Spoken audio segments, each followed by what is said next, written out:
ye wewenedu Sarawama garinagu Sarawama Chulu hada niduhenyo Sarawama garinagu Sarawama Sarawama garinagu Sarawama Sarawama garinagu Sarawama Sarawama garinagu Sarawama Millennium 2000 is upon us. Still we sit around with a fuss. Arise, indigenous people. Sarawama, Garinagu, Sarawama. Sarawama, Lida, Yewenedu.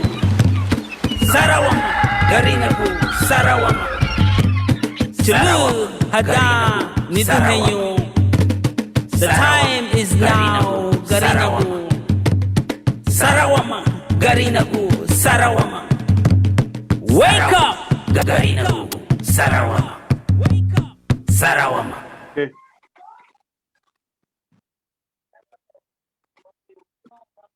Hello, radio listeners. This is Radio Dumerei from the Garifuna Nation. I'm your host, Egbert Tihinio. Along with me, my co-host, Wellington Ramos, all the way from New York, and brother Joe Guerrero, all the way from Philadelphia.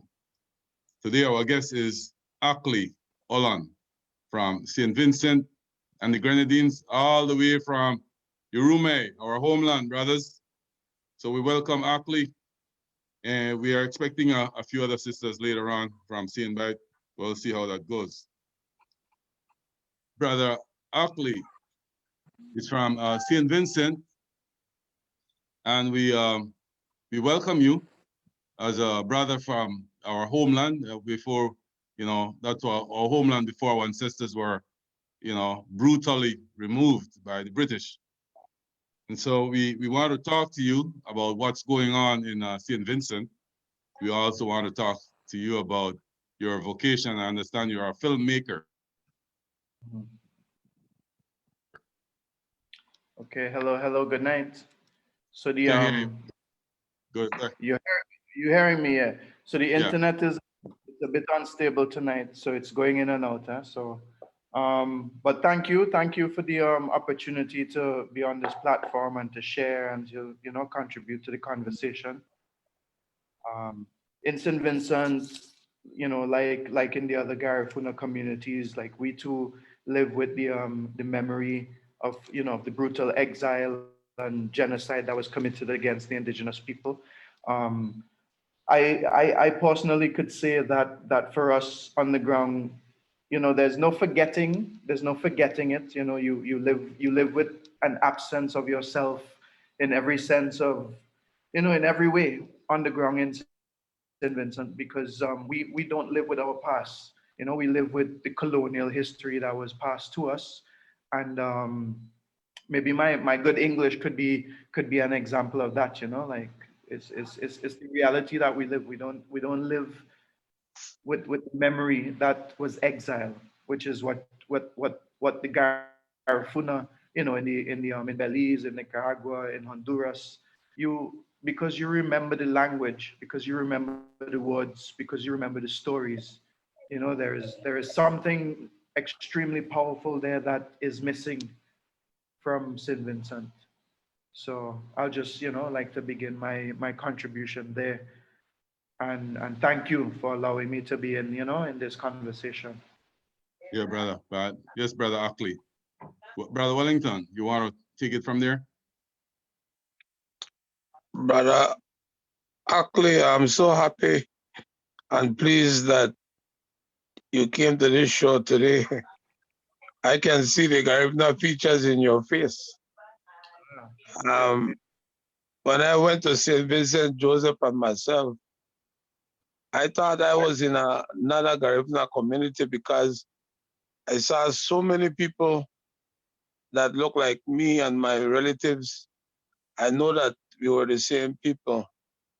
In fact, I was taken to Mr. Thomas, who owned the drugstore, because Vinette thought that me and Mr. Thomas must be related. So I tell her, Vinette, take me over there so I could see Mr. Thomas. Right, When we right, got right. there, we saw Mr. Thomas. Mr. Thomas said, but he looked more like my brother than me. So that was kind of like funny. And we had a Yeah. very good tour of St. Vincent. And I will tell you, the most moving experience any Garifuna person could have is to go to St. Vincent and see those sights. But I will tell you, you have to be strong because you're going to end up in tears, especially when you go to the mountain top and Balisa. Those two places were really moving. But we just have to deal with what happened and try to find a way to seek some repairs for the damages that were done. Brother Joe? Yeah. Yeah, and I could identify with that with that sense of familiarity as well. I had some opportunities to visit Sambo Creek in Honduras, and also Livingston, like Livingston, Guatemala, like because I've been on a journey to reconnect or to understand better what I am a part of. So I felt it was very important to go to the places where the memory of what happened in my country is stronger, which is it's kind of ironic that you have to go to somewhere to find out about your home. But like when I got to those communities, even though getting there took a lifetime because in some cases I had to learn Spanish in order to speak to the people because in St. Vincent we speak English. There is no memory of the Garifuna language at all. So in my brain there's no reference to it apart from the bits and pieces I may have picked up reading or looking at film or talking to people. So and that's the reality for most people on the ground in St. Vincent. There's no memory of this language. There might be memory of other things, during COVID, I saw a lot of people going back to the bush, to the forest, to the bush medicine, and a lot of the herbal. I guess the older people in the community who have this knowledge of plants and whatever, they were suddenly a little bit more valuable. So that kind of made me reflect on the necessity to reconnect to the indigenous memory or the indigenous knowledge. So I really identify with what you say with this familiarity of even though one group spent 200 years on an island, went through slavery, colonialism, and then the other group was in a different situation, in some cases two different languages, like two different colonizers was imposed on the Vincentian group and also on the Garifuna group that survived the exile in Central America. There's so many similarities, And then the other thing that I found was in Livingston, there's this place that they call it Siete Altares.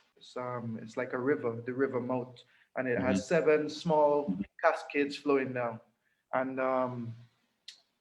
like when I went there and I look at the plants and I look at the river and I look at the land, to me it felt like I was in St. Vincent. And it made me realize in some way that the the the the descendants of those who were exiled and those who were exiled in some way, they went to these other countries and found bits and pieces of what they remembered Europe, and that's where some of these communities were created. So it made me feel like, like I was to get to Central America from St. Vincent is a journey, because if you don't fly to the US, then you have to go to Trinidad, then go to Panama, and then then you're in like Costa Rica. So after you do all that traveling, and then when you get there, everybody else is speaking Spanish. If you could speak Garifuna, then of course you would feel at home in the community. But I showed up speaking English. I knew some Spanish, but I showed up speaking English, and I don't know anything about the Garifuna language. And there was still like a sense of familiarity, you know, like I saw a person and that person reminded me of somebody I whole for my whole life growing up. So, you know, I definitely identify with the familiarity, even though there's so much trauma in between, you know, there's some connection there between what happened in St. Vincent and the survivors of what happened in St. Vincent and those who were exiled. Even though the language is the major element, there's still something there, you know. And that's what I'm exploring, you know, the Yes. similarities. Yeah. Brother Joe, you want to jump in? Hi, and good evening to the audience, the listening audience. Good evening, brother Ackley. How are you? Great. Glad to be Yeah, here. it's nice to have you with us. I like the theme of the program, brother Egbert, which is the Garifuna solidarity, and Yurume being a part of this effort just kind of brings it all back home. You know, kind of like going back from where we started, and so I welcome our Euromena brothers and sisters, cousins, to participate. I think Garifuna Solidarity needs to also be part of us Garinago in exile. You see, Ackley, we know you guys got it after we left, but we got it too after we left, Hmm. after we were banished from our own hometown, you know, my brother. Everybody got it because as you guys, we, the descendants of the exilees or banished, are still suffering greatly from reestablishing our norms. We're suffering 200 years after, and we're still suffering.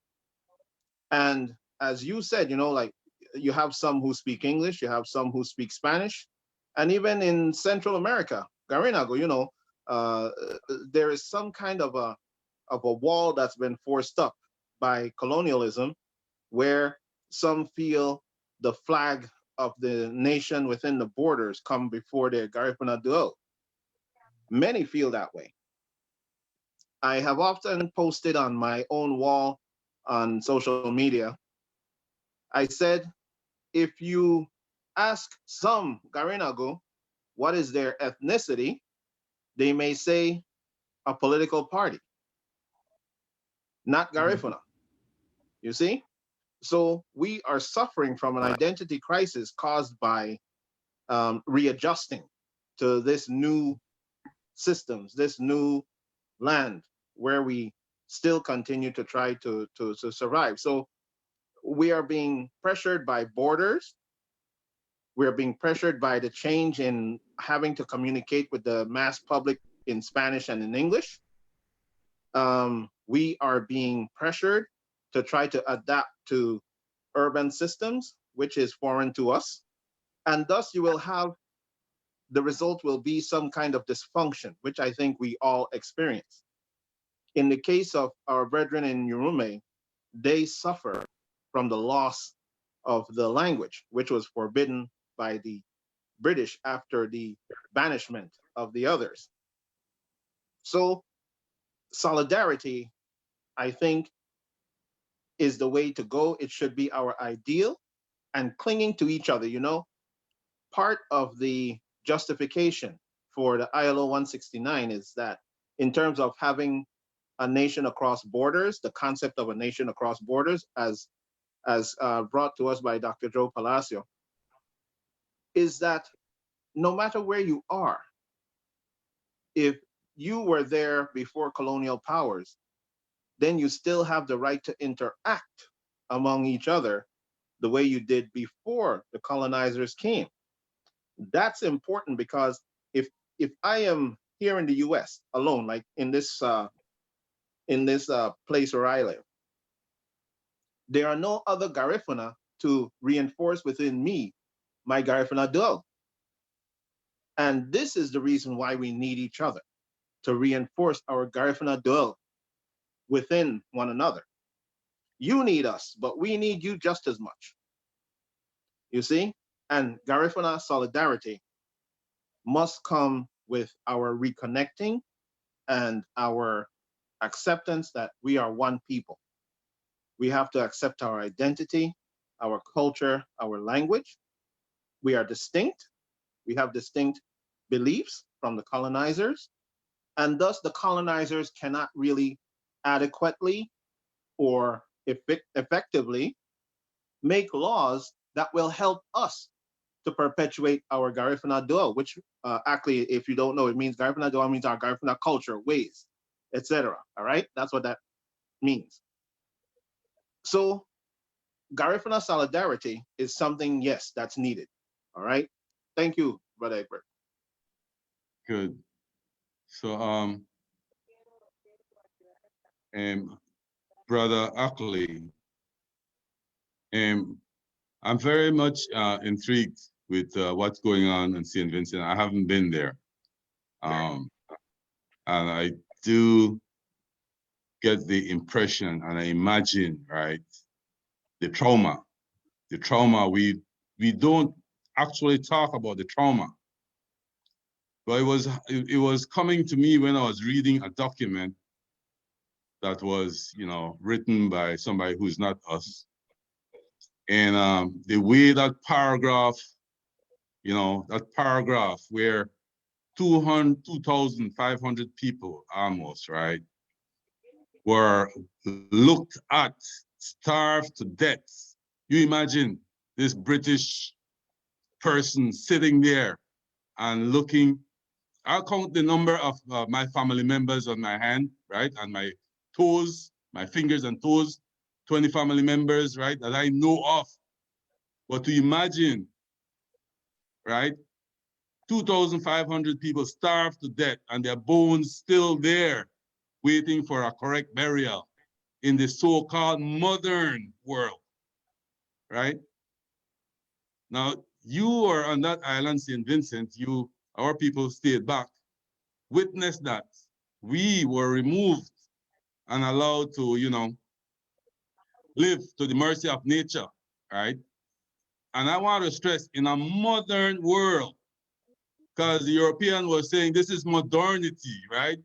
The modernity of living within the European context. Now, if that's modernity, then I need, help to kind of fathom, what is it that we are supposed to take from that lesson? You are threatened not to speak your language. You are threatened not to, to practice the way you feed yourself, the way you dance. How did you, how do the people who are in St. Vincent, how did they manage? What was going through their minds as what were you being taught? Maybe we should start there, because I know in Belize that supposedly democratic, and I don't want to talk about democracy anymore with those idiots back home who call themselves politicians. I'm not going to talk about democracy because we're going to be crazy, right? Democracy. But what were you taught? My history was never taught to me in the schools, nor the colleges, nor the universities, right? The church was one of the main so-called executors that we shouldn't speak our language. How did you guys manage? Well, so the first thing I heard about the indigenous people of St. Vincent was the name Joseph Chatoyer. Like growing up, when you as a young boy, you would hear about Chatoyer, and you would hear about, I guess, the people that used to be in the mountains. Like that's the first thing I heard about.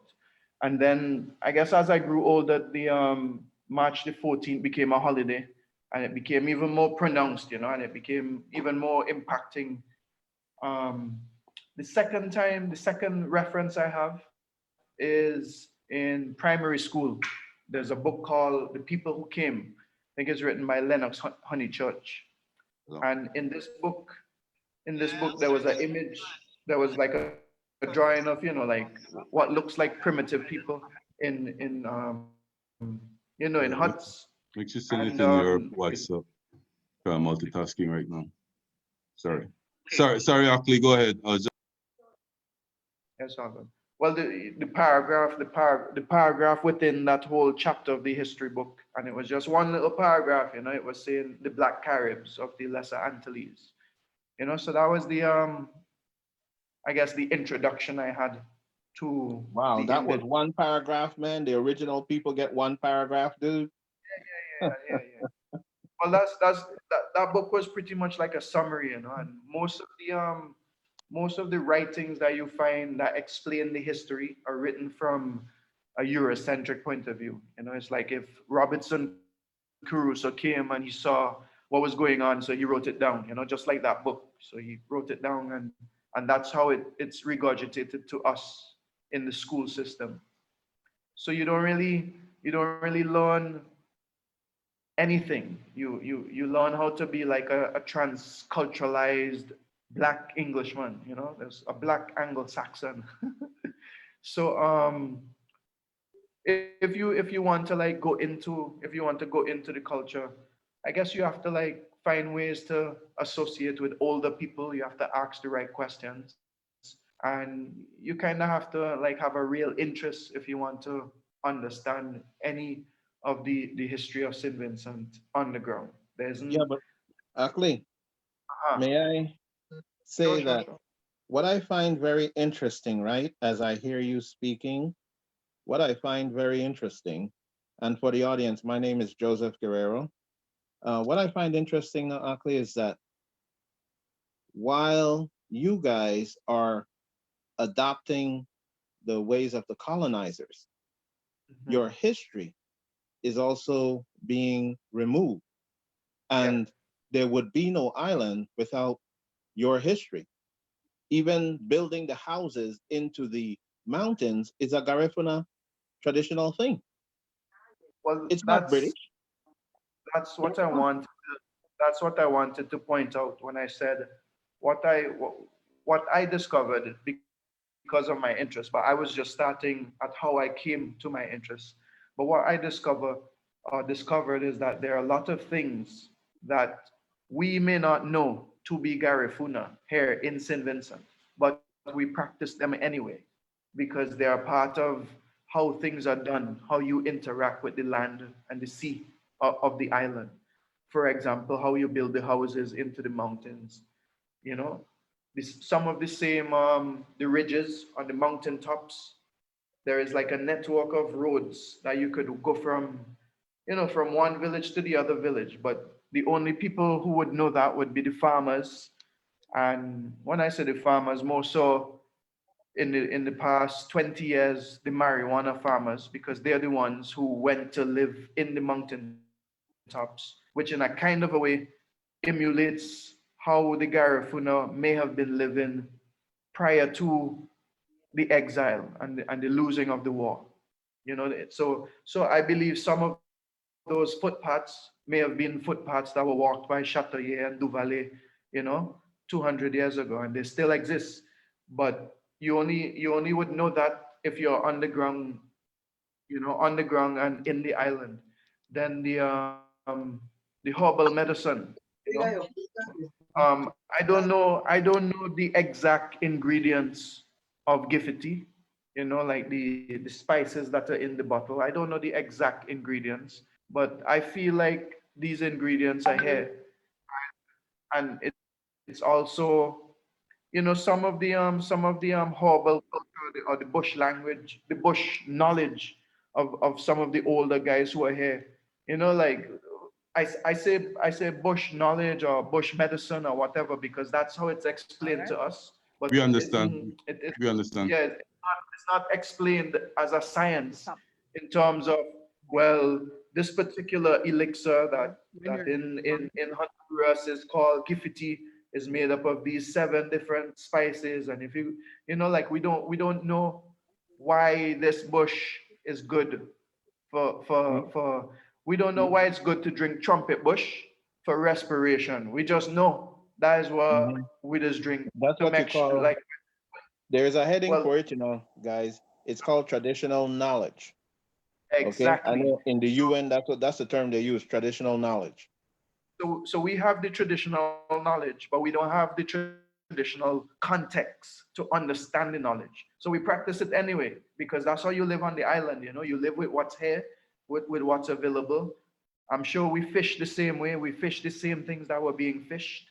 You know, maybe what we plant is different because we started the monoculture that came with the colonization.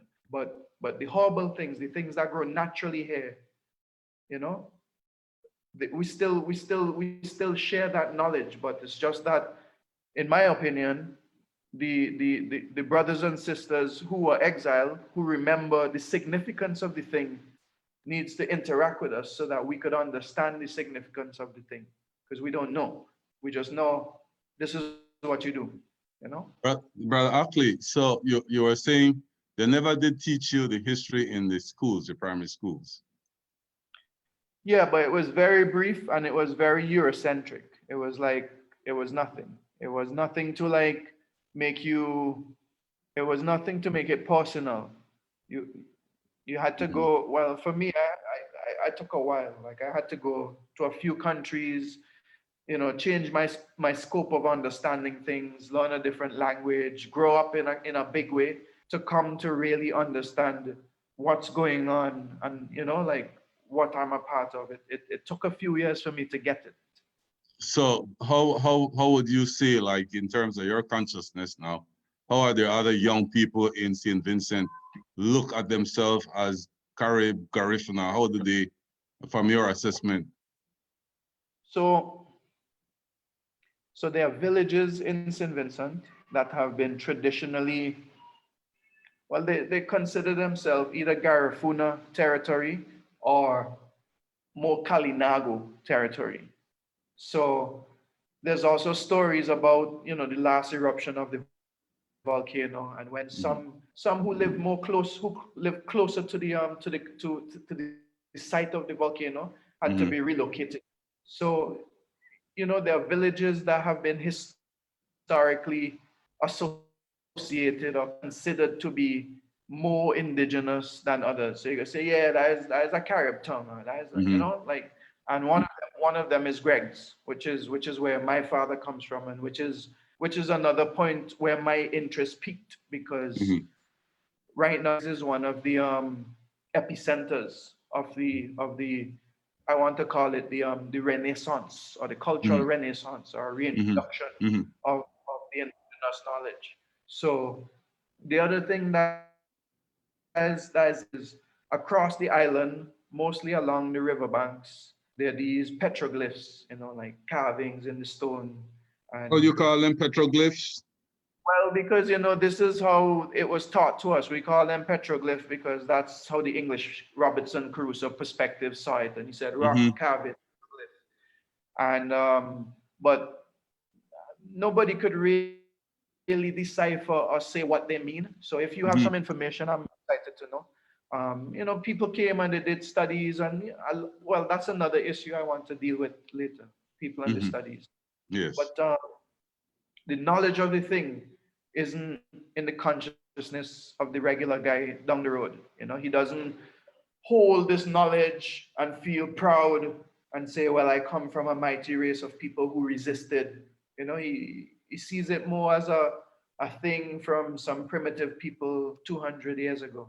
You Ackley, know? Yes. Very Ackley, good, very good, this Ackley, very is, good. may Go I ahead. have a question here, brother Egbert? Thanks. Yes, go ahead, Joe, Brother Joe. Ackley, you know what I find very interesting?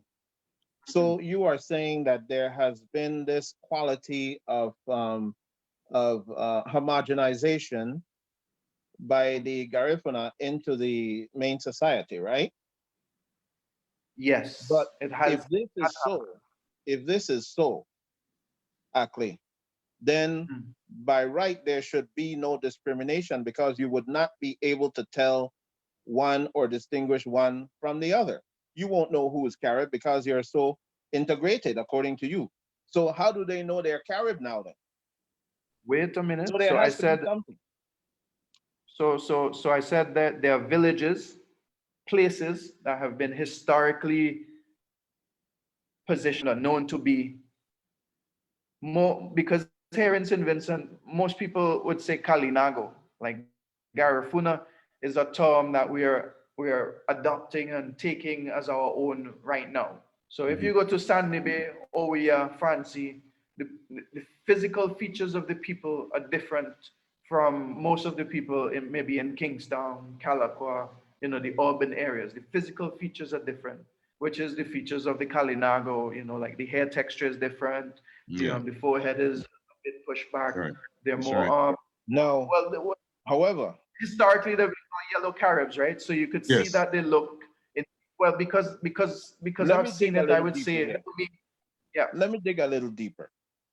Actually, Mhm. so if I am in Kingstown, Egbert, Miss Judith is in right? here.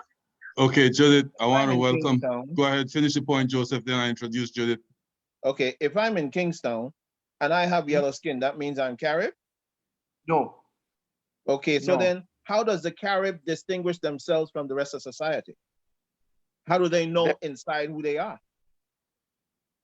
they don't know who they are inside. None of us know who we are inside in terms of our indigenous heritage. We don't Yes. know. What Mhm. I said is remember some things, some habits, how to make cassava into we call it bam cakes, how to press Yes. it, how to grow it. We remember how to do these things because these are things that you do habitually, but we don't remember the cultural significance. We don't remember the why. We remember the Yes. how. So See that, we see, don't see that. Yeah, see, actually that is the trauma, right? It was so traumatic, right? That's a trauma we need to like, and I was having a discussion with somebody else that Frantz Fanon talks about the trauma of colonialism, right? And that's something that we here who are leading this retrieval, this cultural retrieval, have to deal with. And I've seen this trauma play out in many different forms, even in my own family, right? Even in my own family. The trauma that was perpetuated by the British, right? Punctuated with this genocide, right? The word genocide, it scares so many of us that we don't even want to use it because it was so traumatic.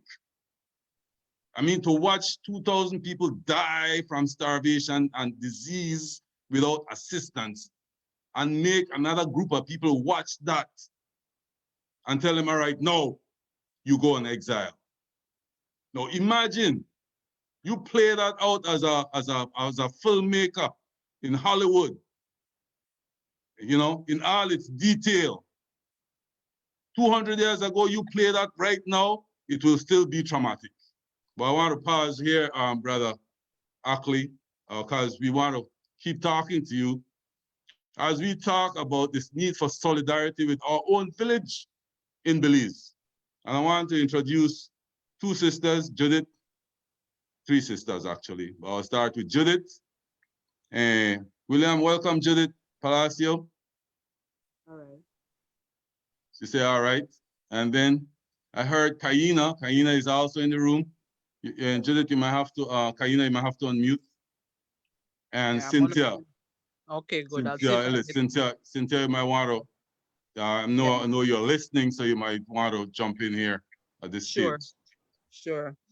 Judith, could you say, I'm just helping Judith to deal with the gadget. Say Yeah, something, Judith.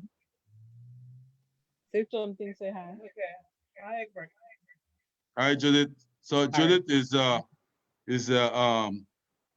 want to say the mayoress. Is that the right word? She's the Of activist of St. Bite. the activists of St. Bite. All right, the activists of St. Bite, and she ran for the village chairman twice, or village chair, not chairman, village chair. I want man out of this for a while. And she's a farmer, gardener, teacher, leader. Welcome, Judith. Everything. She's very modest, so I have to like push her to not be afraid to speak up. Thank you. greetings, Very good. Judith. Nice to connect. So Judith, you are connecting with St. Vincent, Urume. Akli is from Urume, and Judith is in St. Bite. We're having some issues with seeing bad. Now imagine this, Ackley, right? Imagine these colonialists that come in different forms and shapes also exist in Belize. And they have the audacity to just wipe off the name of a village off the official map. You imagine that? All of a sudden.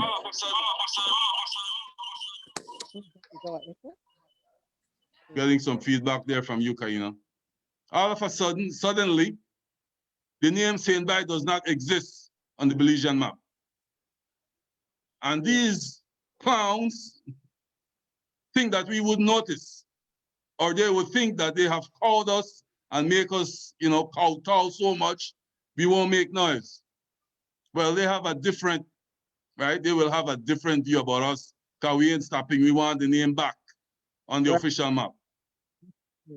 And so that's why we invited the sisters from Saint Bay to be with us as we struggle to get back Saint Bay. We don't want no Northern Placencia. That wasn't the customary way we refer to that part of the world. What's wrong with these people? And they want to talk democracy. That's why I don't want to talk democracy to them. I want to talk about justice. You know what I mean? I'm not going into all this technical language about democracy and peace. I'm not interested in that. We want democracy now, Egbert. All right, Cynthia, I want democracy. I want justice. We want it now, our democracy. Please go ahead, Judith. Go ahead, Judith. Okay, because Saint Bay is unique, whereas in the Placencia Peninsula, Saint Bay is a Garifuna community and all that.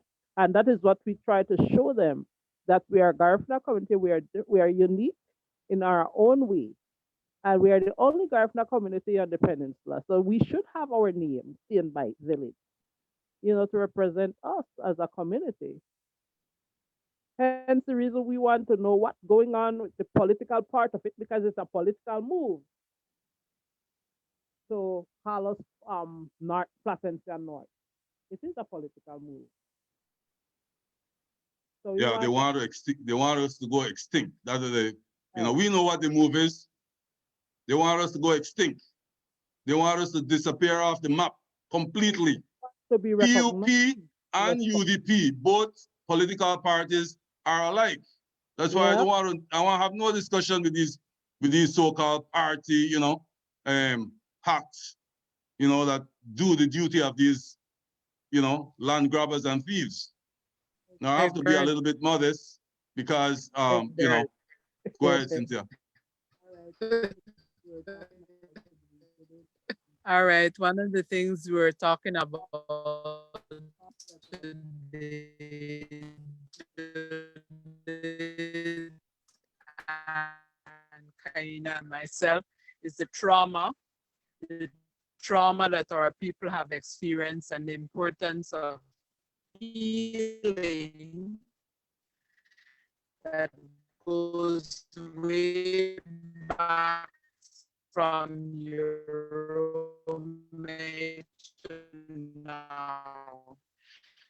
So if Kaina is on, I would like both Kaina and Judith to share what some holdings back from our face.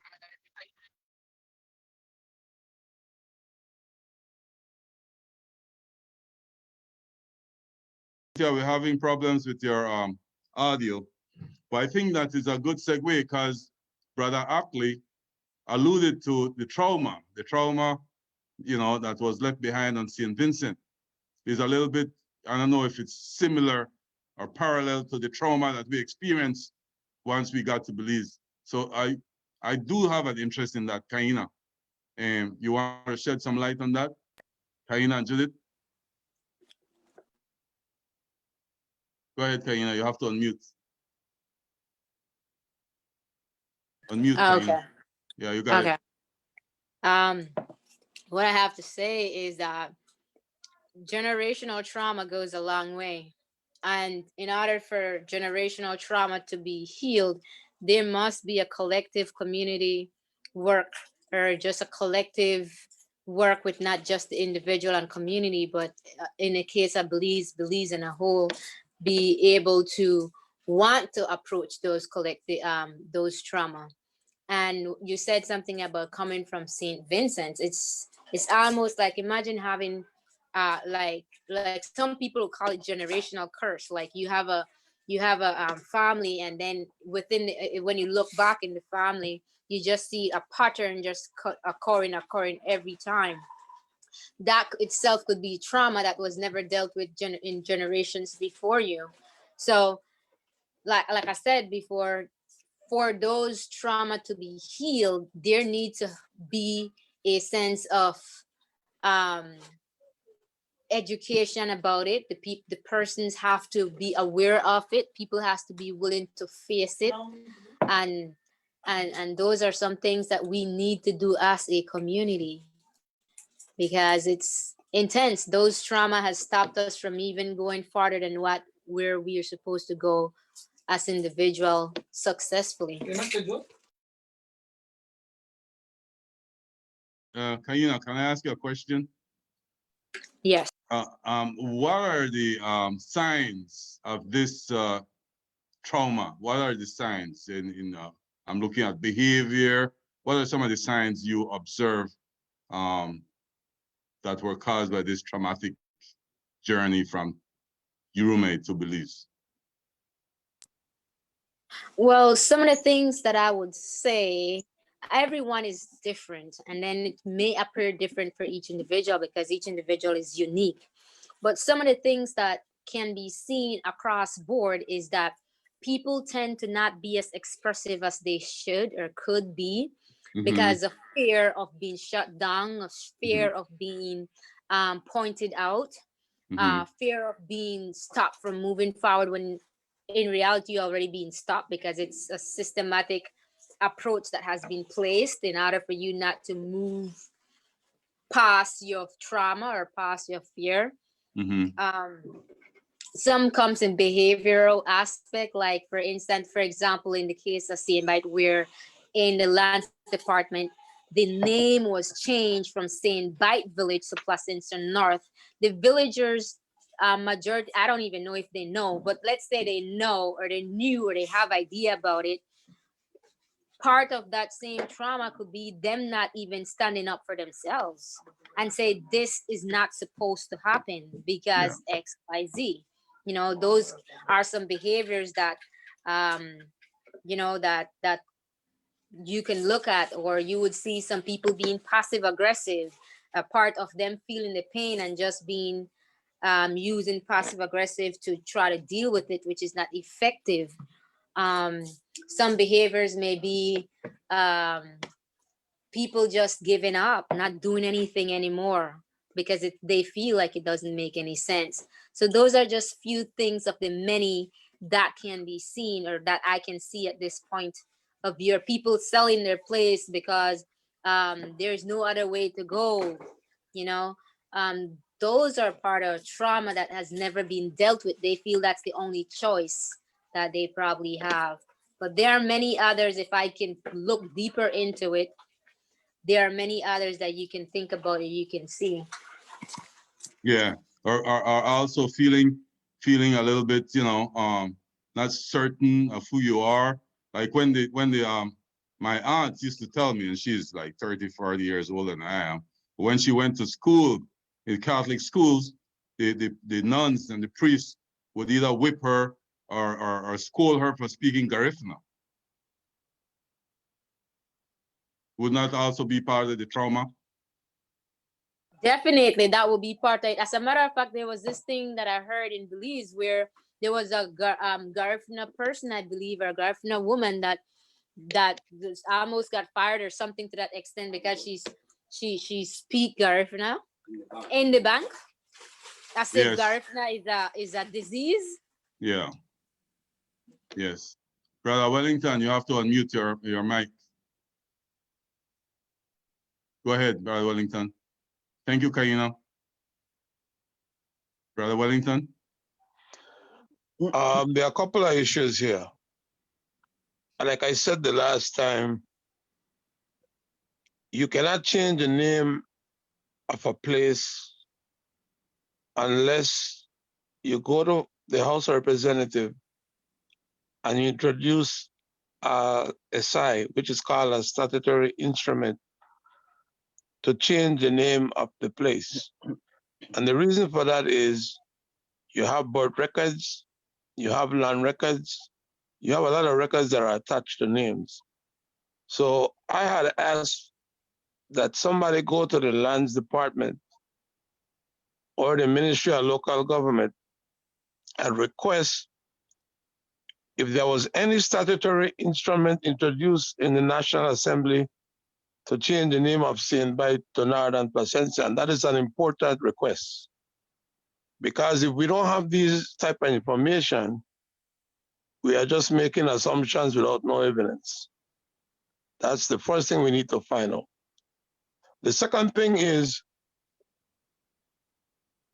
when we look at the historical record of Placentia, which I gave in detail at the last meeting, and the historical record of St. Bite, we know that there is more legitimacy to the village of St. Bite as opposed to Placentia, because when the settlement of Placentia started years ago, it was completely abandoned in the 1820s due to the war in Central America, until the Garbots came and then occupied some land there. And then his cousin Ely came from Scotland, and the Garbots and the Ely are the original founders of what we know today as Placentia. Now, I'm very much familiar with the area because I've been there several times. So what are we talking about here? There is no place for Placentia to move because they are landlocked. There's a lot of place for St. Bite to move because you cannot go to Placentia without passing through St. Bite. So that means St. Bite is more important than Placentia, not that Placentia is not important. But what is the plan? So the only plan is we need to get rid of the people out of St. Bite, let them move somewhere else, and then we will take over the whole place and we will be able to move. And we don't have to go through St. Bite to come to Placentia. So what are we talking about here? We're looking at motive. Motive is a very powerful thing. You have direct motive and you have indirect motive. Now, we might want to say, oh, that's not what these people want to do. These people are nice people. But you can see clearly that there is not a good motive here. There is a motive to get the people out of St. Bite out of the community, move them through some different various methods, and then over time, there will be no St. Bite, and that will be, the whole place will be called Placentia. So Yeah, we have that's it. to take the action now. We can't Well, wait no longer. Well, we can't wait no longer because before I left, Belize 20 years ago, those signs were going up there. Those signs, Northern Placentia, were going up. I asked Judith, right, Judith? When did you start to notice those signs up there, Judith? I said it. I noticed it in 2015, 2016, Yeah, because 2015. somebody showed me a land paper with Placentia North on it. Otherwise than that, we were here and didn't hear anything. We didn't even know, until a land paper came out with Placentia North on it, because we were not aware of it. So for me, it was more like a political move. Hence the reason I said it's a political move, because the people were not made aware. Nobody said the name from St. Bite will change to Placentia North until they put it on a land paper from land. But the my curiosity at the time, and still is, why can't our leaders do something about it while consulting our people? Because one man cannot do it. It takes a community to change everything. But if we sit quietly without a leader to move us, then who will do it? You Yeah, know, they want to go to, we need to take them to court. That's the only thing they might listen to, you know. Leaders in Belize, we're looking for an attorney, right, to work with the Garifuna Nation. And it's like we're hitting a brick wall. And, you know, it's really frustrating when we are like making these requests because our people are meeting these injustices, and you can't have a legal representation in the so-called democratic country. So yeah, what is our next step? Our next step is to take them to court for violating international laws. If they don't do anything, and people have letters, we'll write them a letter. The whatever Minister of Land or Geography, you know, whatever his so-called title is, to do the public service, and we'll give them, you know, a date to respond to us. That's what we should do. What do you say, Joe? for me, taking a look at it though, I object to it in a sense because where for Belize is more a political country where the politicians listen to its people. You know, so if we as a village decide to raise our voice and make a lot of noise that we are not Placentia North, believe me, they will hear. Well, But we'll if start making that noise. Plus, we might have to make additional demands. This is how Yeah. we do it, right? We That's negotiate for what we want, plus more. Like telling the government of Belize, stop selling Garifuna land. What do you say, yeah, Joe? that's right. I Yeah, agree. definitely. Yeah, Egbert, you know, if you I want, think that Hold one of on, the Cynthia, make things Joe that finish the point. I think that definitely a legal option should be on the table. Political option could be on the table, but I think that it's a direct violation of rights, and that violation of rights should actually be vented in a court of law, in my opinion. You know, That's what that's I how I think too. feel. Yeah. That's what I think. Because these suckers don't respect anything. None of these parties. I've been watching them for like over 20 years. And they're very disrespectful, you know, snobbish, you know, and very, I don't know how to describe them. Go ahead, Cynthia. so the Garifuna Nation can support a gathering of the people of Saint Bite to submit this request immediately, as is going to be the case in Belize. Yes. And we want to make a very pronounced, so January 15th is coming up, right? And we want to, you know, focus on St. Bites, January 15th. We're having a discussion, a dialogue on the economic situation of the villages, but the focus will be on St. Bite. And we want to revisit this case with all the people in St. Bite so we could, you know, move this case forward. That sounds very good to me. Good. Egbert, Yeah, Brother Wellington, go ahead. what I suggest that we draft a petition to and send it to those people in Saint Bite, and it will just be saying that we have been made aware by the lands department that the village that we know as Saint Bite is being called Northern Lagoon on the maps, and we want the full name of Saint Bite to be restored. If not, what action we plan to take. You won't tell them what action we take. You just tell them Placentia North. Placentia North. Placentia North or North Placentia, whatever. Okay, we go draft this letter and give it to you to vet Judith and Kaina, and then we'll send them the letter. In a petition form. Yeah, in a petition form. I have people sign it. You know, and then January 15th, we'll be making this big announcement about what will happen. Okay.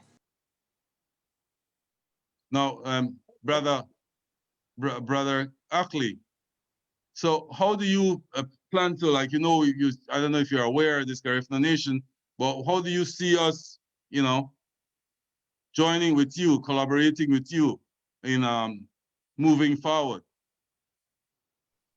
I know you're a filmmaker. Have you made any films? You could talk about some of that too. Yeah, sure. So how I see it, or how the trauma manifests for me, right, Yeah. is in the realm of values, and for me, like, I focus on aesthetic value and how you can communicate meaning through aesthetics. So one of the ways that the trauma manifests is here for me in the 21st century modern St. Vincent is, well, like I said, through values. So there's a thing that I'm sure you guys may have seen it in your communities or whatever, but it's Christmas time and people are out shopping, buying toys and presents for their loved ones. And somewhere in communities across the board, maybe in Central America, in Garifuna communities and St. Vincent, black and brown skinned parents are buying white dolls for their children, for their daughters. Mm. I think that is one of the ways that the trauma manifests, because we in an innocent way, giving a present or whatever, what we're doing is regurgitating the system of value. Like, we're passing it on to this child, because this thing that they play with becomes a symbol of commercialization, of capitalism, but also of value, of what it means to be a woman, what it means to be beautiful. So that's one of the issues that I like to confront. Yes. I made a short film called Black Doll about that same issue, and it's just a short film. It had lots of opportunities and screenings in different places in North American, but How long was that film? it's just What's a short film. It's 5 minutes. It's a 5 minutes? short film. You should give it to us so we could play it on Garifuna Nation. Okay, We'd cool. like to feature it on Garifuna Nation. I think Frida showed it at the Garifuna Indigenous International Film Festival in Okay. LA. Yeah. The next project I'm working on is it's my most ambitious project yet.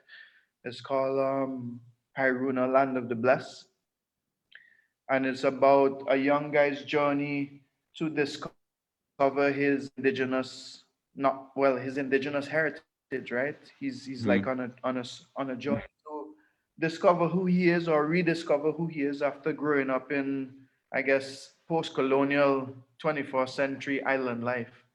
So first he goes around the island trying to learn from, I guess, trying to learn the indigenous language from, different people who still have a memory of it. And when the island can't answer the questions that he wants answered, he decides to go on a journey to Central America, because he feels convinced that through learning the language and interacting with these descendants of his, exiled ancestors, he would find the missing pieces of himself. And it's intertwined also. He's a guy on a journey to find the love of a father and of a family. So it's my project right now. I've been working on it for a few years, writing it, putting it together, and Yeah, I'm also smiling. getting like finding ways to get it produced. The trips I've made to Central America so far have been for research, so I could know what I'm talking about and not just imagine it, and Hmm. also kickstart my own learning process. Yeah. But yeah, so this year the project had a big jump, and right now I'm working on another version of the script, but some producers, some French producers are interested, because So, the French people have a stake in the history of St. Vincent because for a little while they had been the persons who had sort of started the colonizing process. Mhm. And if you go around St. Vincent, you'll find a lot of the communities that still have a strong indigenous knowledge, a strong sense of, indigenous knowledge. Mhm. You'll find that these villages may have French names, Yeah. like there's a village called Duvalet, there's a Chateau Belay. So Mhm. in a kind of way, it seems like the indigenous history is somewhat intertwined with the French in St. Vincent because the French Mhm. had lived closer with the indigenous people. They didn't exactly come and colonize. They created treaties, and it was the Mhm. English who came and turned the thing around and decided they wanted all the land to make their plantation. Mhm. So so I had the opportunity to pitch the project in like a festival, and there's some French producers who are interested, and I'm just working with them now to develop it. Yeah. And I think next year we might actually have a chance to kickstart the project. How long is that film? How long is that second It's going to one? be a it's going to be a feature, 75 minutes. 25 minutes. Yeah. Okay. Yeah, I was thinking maybe to it's good that Kaina is a Olympic. Kaina Martinez is a Olympic. She's a runner, a sprinter, cert. So maybe she might be the next one who would want to have your film expertise to do, her journey in Okay. as a sprinter, right, Kaina? Well, definitely. I mean, I have a story to tell, and what he said, that's deep. It's real deep, and I'm pretty sure your film will change a lot of life, because some of the things that you are saying and the script that you're writing is just sounds so similar to what my brain is thinking at this point, to find where I come from as a person. And I really like how you talk about value, because I believe it's an unconscious thing that a lot of people do pass on, unconscious value that people pass on to their kids, not recognizing that they're telling their kids this is how you're supposed to look like, this is what beauty is supposed to look like. And it's so unconscious, like they just look at it. Many people, when I ask, they just look at it like it's okay, it's toy. But the Hmm. deeper part of that is so real that a lot of people needs to understand that you're passing a value to your child that is truly not her true image. So Yeah, I look forward to your video. I yeah, could yeah. I Go could ahead. share some of them as well because so just let me know Yeah, how you want to. yeah, we'll keep in touch with Singsuman on Radio Dumerei, so you could put it on Facebook and have, like the prior, you guys use this language for your film. You have a preview or a little short little clip, like a teaser, right? And Yeah, plus two, definitely. I'm glad we're having this discussion, Akli, because myself, Wellington, and a few other people, we've been thinking about doing our own story too, our own documentary in Belize, as we see ourselves developing. Each community in Belize, the Angrega has its story. I call it Uganda Hopkins. Uganda is the name that our people gave it, but the officials don't want to use the customary name of Uganda. We have PG Piney, and each one of these locales have their own, historical significance within our culture. So there's a Yeah. lot of work for you to do when you finish with that documentary. There's more for us But to collaborate on. even the Yeah. current Hello. situation that you're discussing, Hey, about Egbert. the Yeah, yeah. Who's yes, Egbert. brother. Yeah, brother. Yes. Saying man. Thanks. So. Yeah. Yeah. Just tell him the same email that I sent him. Just send all the just clips to that email. just Yeah, to reply saying that man. reply with it. Okay, Yeah, cool. yeah. But you were saying Yeah, something, Yeah. Akli. Go ahead. I was seeing the current issue with the changing of the name of the community. Yes, Is probably a great opportunity now to like capitalize on the energy, yes. the energy around why the name must not be changed or why it shouldn't be forgotten. You know, get somebody in Belize right now, go out to the streets and, you know, ask questions, interview people, you know, get the honest feedback right now. If people are outraged, capture it and, you know, put it together, and maybe that's one of the ways you could fight this issue, you know, by Yeah. putting it out there and have the conversation expand, you know, like create a Yes. public debate with the media, you know. Yes. So Good. Thank you, Akhley. Thank you for that. Sister Judith also does some farming in she's a farmer and she takes care of kids when the parents want to have, you know, time for themselves. But I want to talk about the farming, Judith, and how we, the Garifuna Nation, can help, especially expanding it. I don't know if you have this discussion with Kaina, expanding that into a gardening project for the whole village. How do you see it? When it comes for the whole village, Or that's the young people in the village? the young people in the village. Yeah, want a gardening project. I saw it here. Yeah, they want a gardening project, but the thing is with but we don't have that much of a land space for that large amount of gardening. Yeah, But then backyard garden. yeah, we can do only backyard gardening, like what I'm doing. You know, Mm-hmm. because the young people here they come to my backyard and they get cassava, you Mm. know, sweet cassava and sweet potato, you Sweet know. cassava in the sandy Uh, soil. yes, That's so that that's they can make soho or cassava cake or whatever they need to do, or just to cook it, so So we that's could we could expand on that backyard gardening yes, idea. we can expand on that backyard gardening idea. And but another thing too, I plant a lot of sweet potato. But the reason why I plant a lot of sweet potato in my backyard is Mm. because I have a lot of chickens, duck, turkeys, everything in my backyard. So I plant that in, yeah, I plant that so that they can have grass to eat. Yo, I see what you mean. Yeah, yeah, organic. Yeah, so that they have greens to eat. Because I feed my chickens vegetables or fruits besides the chicken food. So everything that comes from the table, like rice or so, they eat that. So, so my chicken are raised where they eat just the way I eat fruits and vegetables, etc.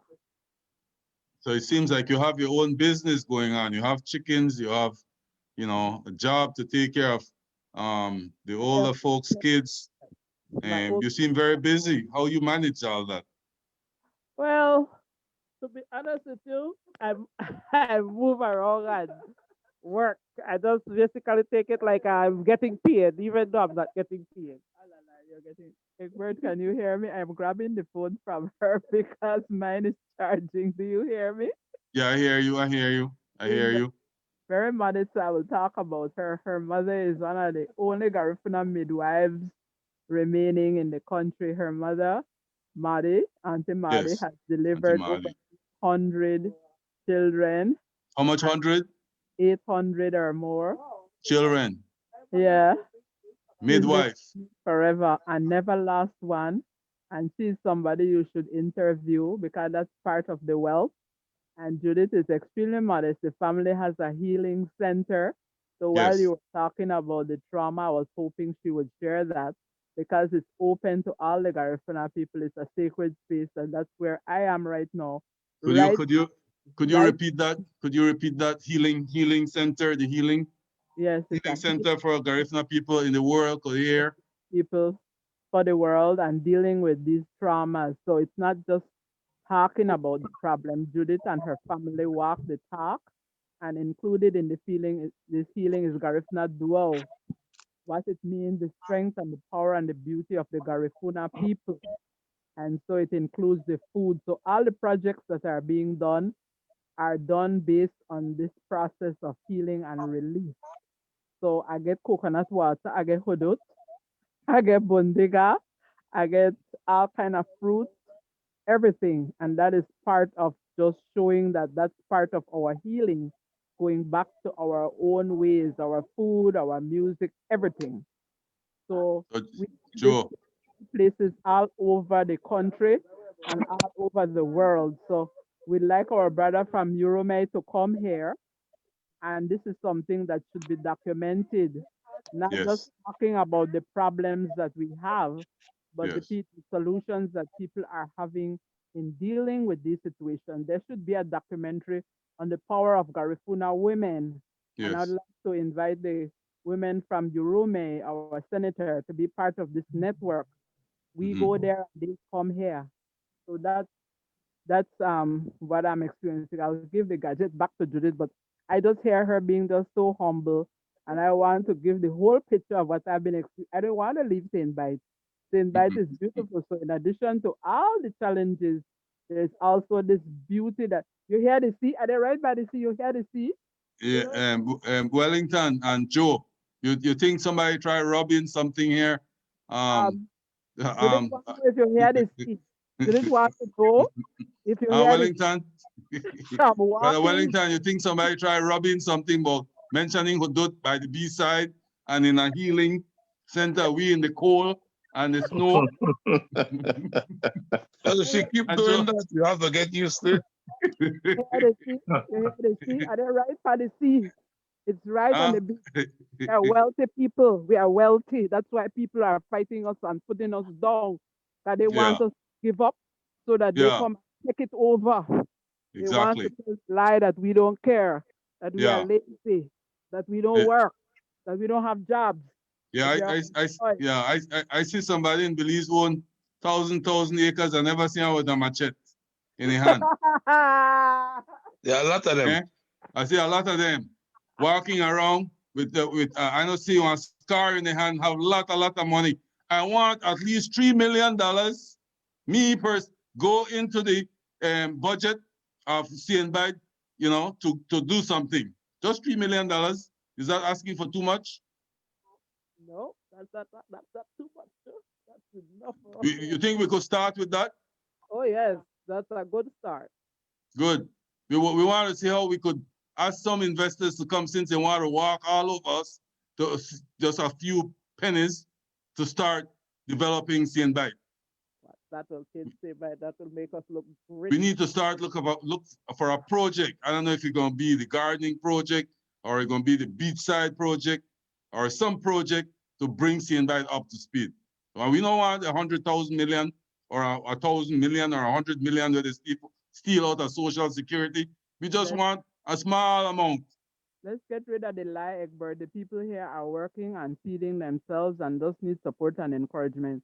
I am walking around, I'm sitting around, I'm watching people go, they're getting the fish to eat at home. They have the vervain, that popular plant that everybody wants now because of COVID. We have everything here. We have fever grass, we have oregano, we have everything. So it's just to encourage and support people to develop the capacity. We've been doing this long before COVID. We've been doing this when we landed here in Central America, and it's now been discovered as so sustainable development. So we just need to be the ones to celebrate ourselves and encourage ourselves. Because part of the healing, as Kaina and I were talking about, is that we have to stop beating up on one another. In some Yes, cases, we are the ones who are our most worst enemies. We are cruel to one another. So we need to have some healing where we get rid of that. We purge, even if I don't agree with you or like you or whatever, let's agree on one accord because that is what was used historically to divide and separate us.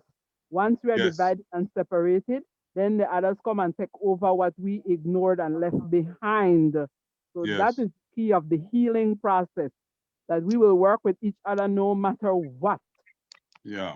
We will work with you whether you are Catholic, Methodist, Baha'i, Muslim, PUP, or UDP.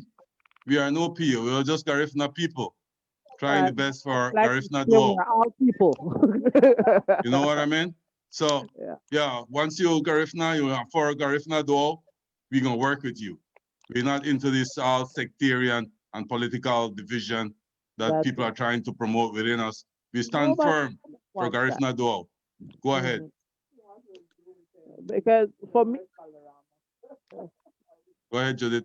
Okay, because the way I see it, like here at home, there is a lot of work here at home to do, especially with the young people and the and the younger ones, because they want to uplift themselves.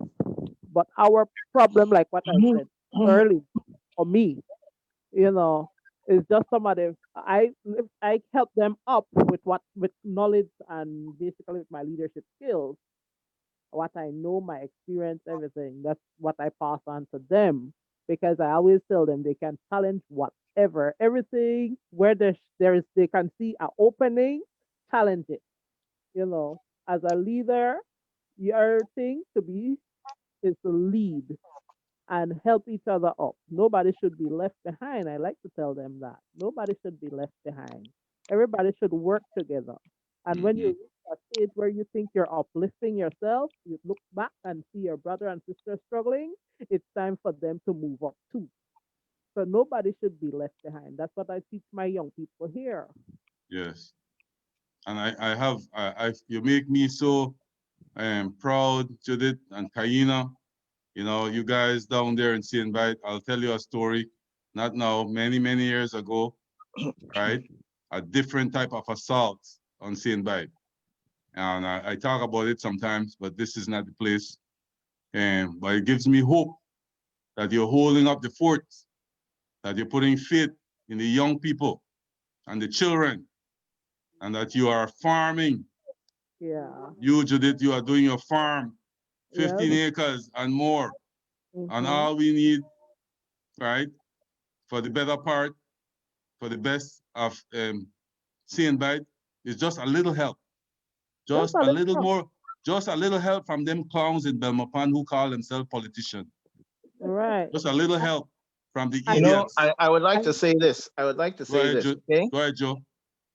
And Cynthia and you guys in Belize, I am ready, willing, and able to be corrected. I thank think that one of the problems strategically with Garinago is that we do not look long term. We're always looking for some short term or some immediate solution, a connection to resolve our problems. So we will depend on the politician when they get elected and try to get them to fast track what No, we we don't need want them done. right now. well What I'm saying is that this is how we have been doing it. And Yeah, this is what is wrong. We need to engage the court because our rights should not be dependent or go through any politician or representative. So we yeah, have to directly go to the court as the Maya have shown us that that's the way to go. It works when you go challenge your rights in a court of law, then it's a permanent solution. It's more a permanent solution than a politician. Once they get elected, then they ignore you.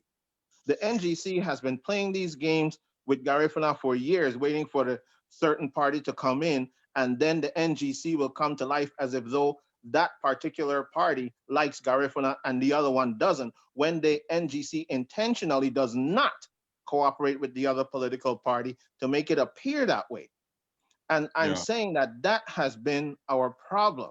And I think the way to correct it is to be independent of the political parties as a Garifuna collective and then go to the courts and resolve the issue. Now, having said that, the issue that I see happening right now is that Garifuna are not in solidarity in Belize, Egbert, because Barranco thinks they are on their own.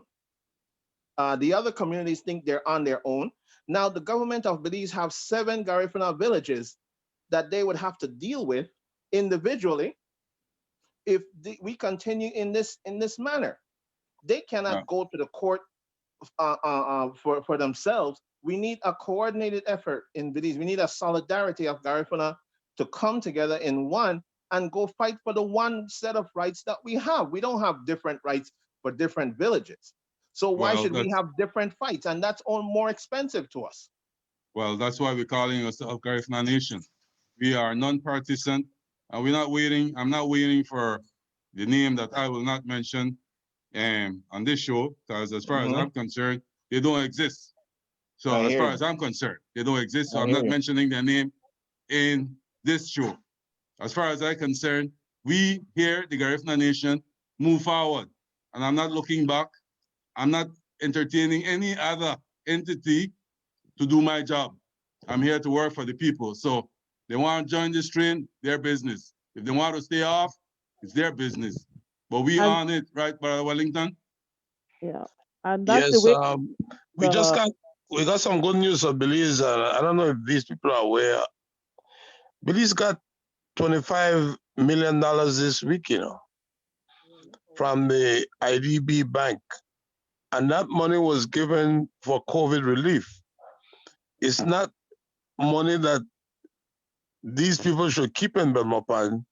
The whole country is affected by COVID-19. So we have to try and find out what portion of that money is going to be coming into your communities. You might also not notice that the government that was just voted out of power in August, they got 8 million. So a lot of money is coming to Belize for COVID, but I don't know if the money is coming down to the people. And I just read something in the papers that they might not give people their Christmas gifts this year. So I'm saying to myself, how come they ain't gonna give people Christmas gift and they just got $25 million? This don't make no sense. Well, what we need to do, all right, the Garifuna Nation, all right, we need to get down there in Belize ASAP exactly. and start shake some Exactly. trees, That's right. right? We want to get down there, be That's- legally represented down there Okay. so we could shake some trees. That's right. And I'm not going to wait, like I told the other person about reparations, right? Belize is the only country in CARICOM. Belize, let me repeat that. Belize, right, is the only country in CARICOM, Caribbean community, that is not represented at the meeting for reparations. Why is that? All these guys who look fat like pregnant women, right, Oh, getting this big fat check, are not doing their job. And I go with you, Joe. The only way they're gonna listen is we have to take them to court. Right? No more talking and the wait and ceremony. I saw a picture the other day, a couple days ago, a certain minister posing, right, with a couple of people as to send us an order, as if to send us an order, posing a picture there with some indigenous people, and the Garifuna people were not present. That's I don't know okay. why, That's right? okay. I don't know why the Garifuna people's picture was not with the minister, but I took that picture as an order, as if to say to me, minister, this is how you will roll out your activity, which is to say to us Garifuna people, right? In other words, you're sending a signal saying, you don't want Garifuna people, so you're opposed with these people. But you won't divide us because we know your tricks. We know your tricks, and you are not like the first show. All the ministers, political parties operate same way. They set us up, That's right. set us up to fail. That's But right. we're gonna set ourselves up. We gotta set this agenda. They are there to serve us, not the other way around. And we're gonna flip this story. Egbert, So one of the- last words, gentlemen, as we come to the end of the show. Hello, Our Egbert. 90 minutes is almost up. Go ahead. I Judith? wanted to respond Sylvia. to what Joe was saying. I'm using Joe's phone.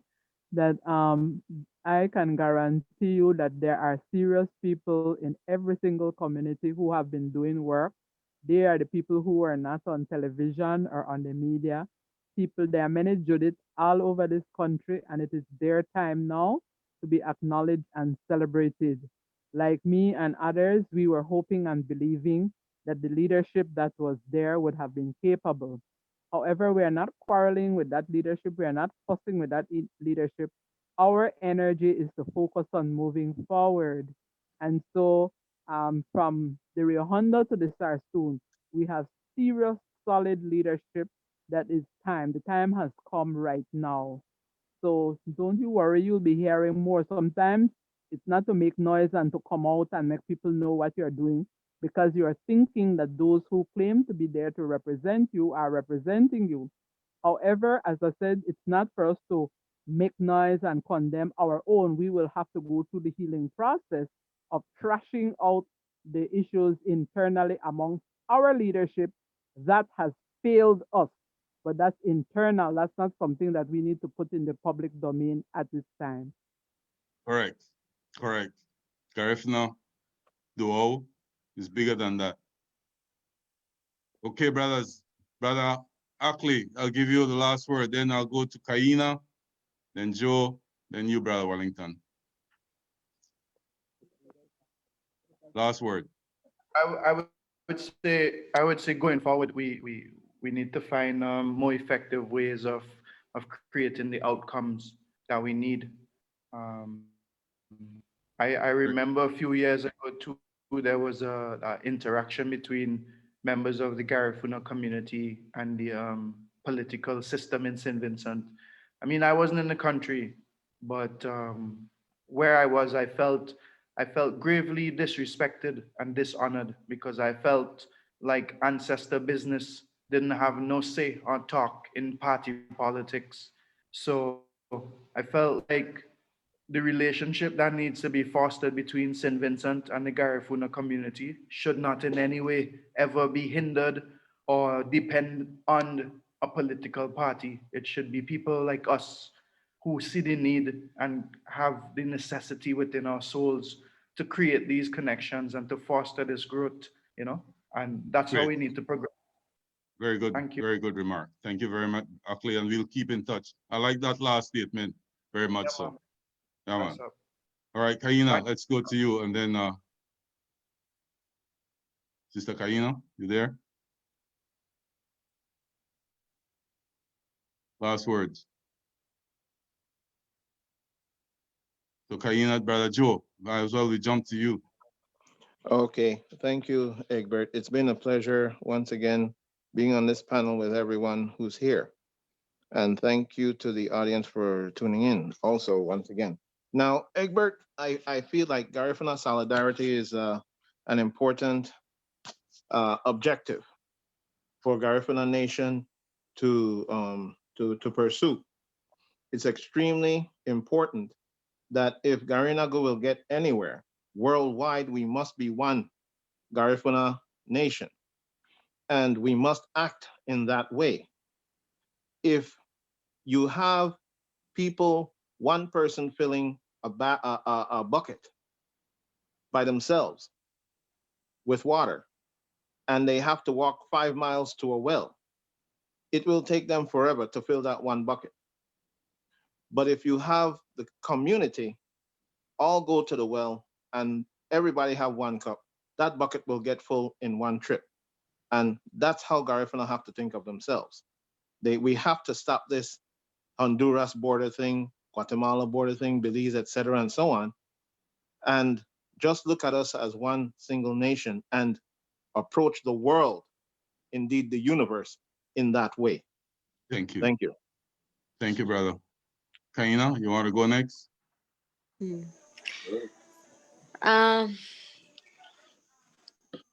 I don't know. I think that as a nation, I don't know, this is what popped up hearing from as that guy was speaking. What popped up to my mind is what Garifuna apprenticeship, where to keep our values and tradition going is to encourage the young Garifuna people to find the elders and work with them and know how to make the food, like know how to do the things that the Garifuna people knew how to do. Like I don't know that I've seen this. I don't know if it was a research where they had this where they have elder woman and younger person just making that connection. It's a part of not only keeping the person alive, but it could keep the tradition and our values alive rather than just focusing like have it in throughout the year. You see, like how they have the 19th, like, and more focus is around November for the Garifuna people. Why is it not something that is an ongoing thing? That's just something that pops up to my head thinking about keeping our tradition and Kaina. standing up because it's a part of finding our strength, knowing where we come from. That's just what popped up to my head. Thank you, Kaina. Kaina is the Olympic champion of the Garifuna Nation. You represented Belize at the Olympics, and I like your spirit. and not giving up. It's not a sprint, it's a marathon, right, Kaina? Definitely, definitely. It's a journey. Thank you, thank And a you. mar- All right, Judith, you want to say the last word, Judith? You want to give us the last word or last set of words? Okay. Well, I like all this and thanks for everything. And nice meeting you guys.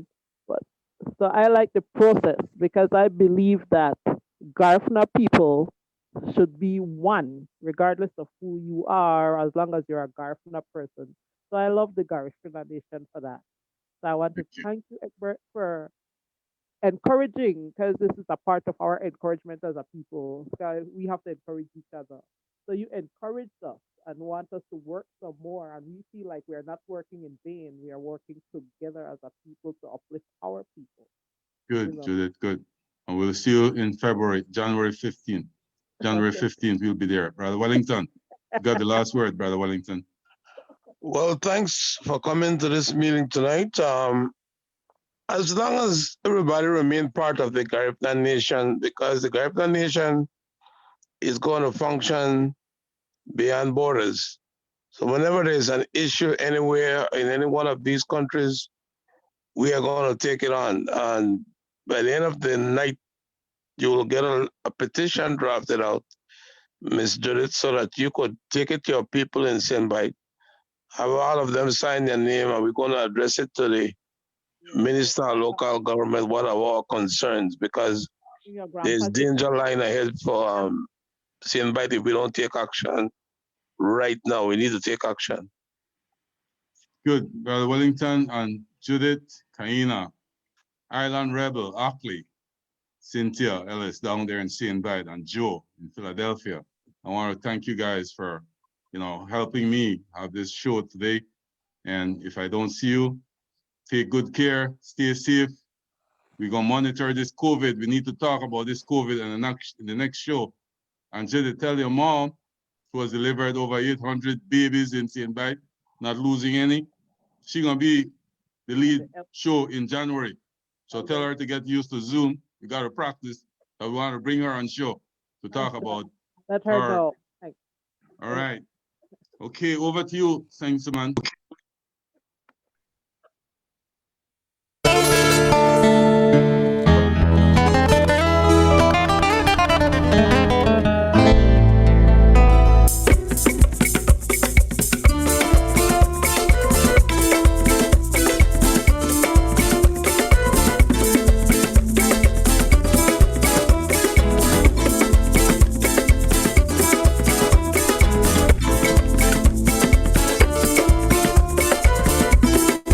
Cease and desist.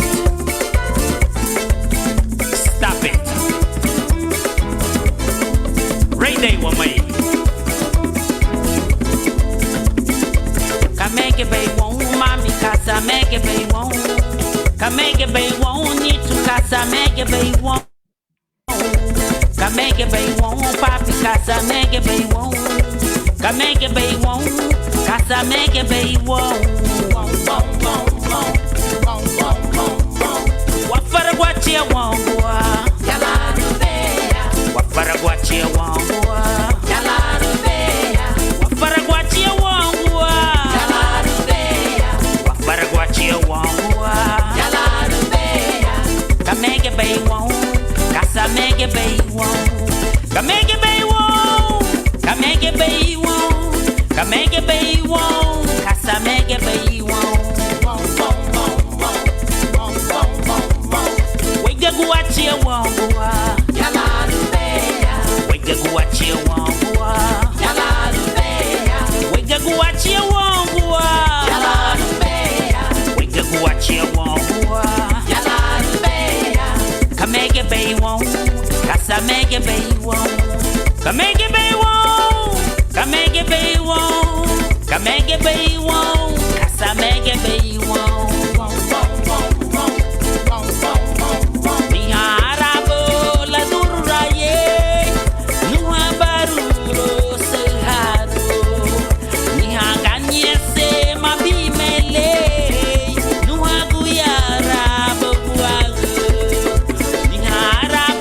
La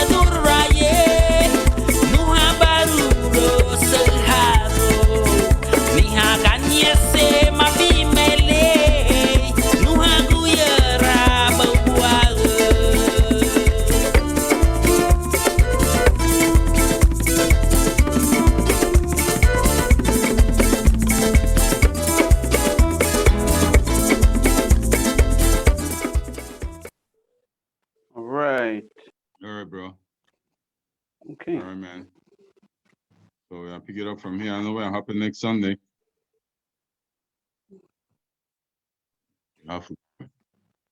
Thanks, man. See you later. There's always lots to talk about, Okay. man. Plenty. So next